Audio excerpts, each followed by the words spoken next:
السلام علیکم ناظرین، آج ہم مدارس نیوز چینل پر ایک ایسے عالم اسلام کی مشہور و معروف مذہبی اور سیاسی شخصیت کے بارے میں بات کریں گے جو ایک ہندوستانی دیوبندی عالم دین ہیں جن کو دنیا شیخ الہند مولانا ارشد مدنی صاحب کے نام سے جانتی ہے۔ ناظرین، مولانا ارشد مدنی صاحب جمعیت علماء ہند کے قومی صدر، دارالعلوم دیوبند کے استاذ الحدیث، مکہ مکرمہ کے موقر رکن اور آل انڈیا مسلم پرسنل لا بورڈ کے نائب صدر ہیں۔ آپ مسلمانان ہند کی ایک مضبوط آواز تصور کیے جاتے ہیں۔ آپ کا نام 500 بااثر مسلم شخصیات کی فہرست میں شامل ہے۔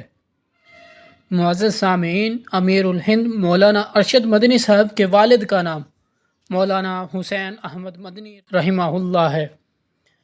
مولانا ارشد مدنی صاحب 1360 ہجری بمطابق 1941 کو بھارت کے صوبہ اتر پردیش کے ضلع سہارنپور کے علاقہ دیوبند میں پیدا ہوئے۔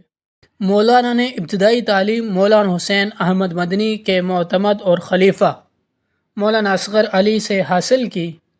8 سال کی عمر میں آپ نے قرآن پاک حفظ کیا، پھر اس کے بعد آپ دارالعلوم دیوبند تشریف لے گئے اور 1383 ہجری بمطابق 1963 کو دارالعلوم دیوبند ہی سے دورہ حدیث کی تکمیل کی۔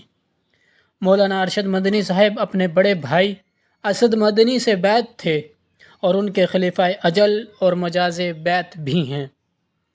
آپ نے تعلیم سے فراغت کے بعد 1965 میں جامعہ قاسمیہ سے اپنی تدریس کا آغاز کیا، پھر 1967 کے آغاز میں آپ مدینہ منورہ تشریف لے گئے اور تقریباً 14 ماہ وہاں مقیم رہے۔ مدینہ منورہ سے واپسی پر اپنے استاد مولانا سید فخر الدین احمد رحمہ اللہ کے کہنے پر 1969 عیسوی میں وہ جامعہ قاسمیہ مدرسہ شاہی مراد آباد میں مدرس ہوئے۔ تقریباً 14 سال وہاں رہ کر تدریسی خدمات انجام دیں، پھر دیکھتے ہی دیکھتے 14 شعبان 1396 ہجری کو وہ اسی مدرسے کی تقرر کمیٹی کے رکن منتخب ہوئے۔ ناظرین، دارالعلوم دیوبند کی نشاط ثانیہ کے بعد ذوالقعدہ 1403 ہجری بمطابق 1983 میں دارالعلوم دیوبند کی مسند تدریس پر فائز ہوئے۔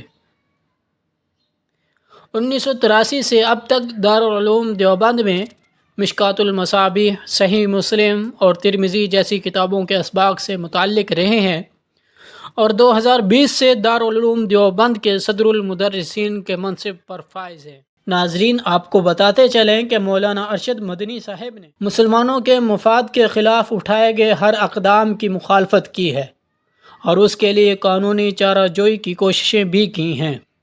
بابری مسجد کی جگہ رام مندر بنائے جانے کے فیصلے پر انہوں نے کہا تھا کہ بابری مسجد قانون اور عدل و انصاف کی نظر میں ایک مسجد تھی اور آج بھی شرعی لحاظ سے مسجد ہے اور قیامت تک مسجد ہی رہے گی۔ معزز سامعین، مولانا ارشد مدنی صاحب نے ہندی زبان کے ماہر کی مدد سے 1980 میں قرآن کریم کے ترجمہ شیخ الہند و تفسیر عثمانی کا ہندی ترجمہ شروع کیا تھا، جو 11 سال کی محنت کے بعد 1991 میں جمعیت علماء ہند کی طرف سے شائع ہوا تھا۔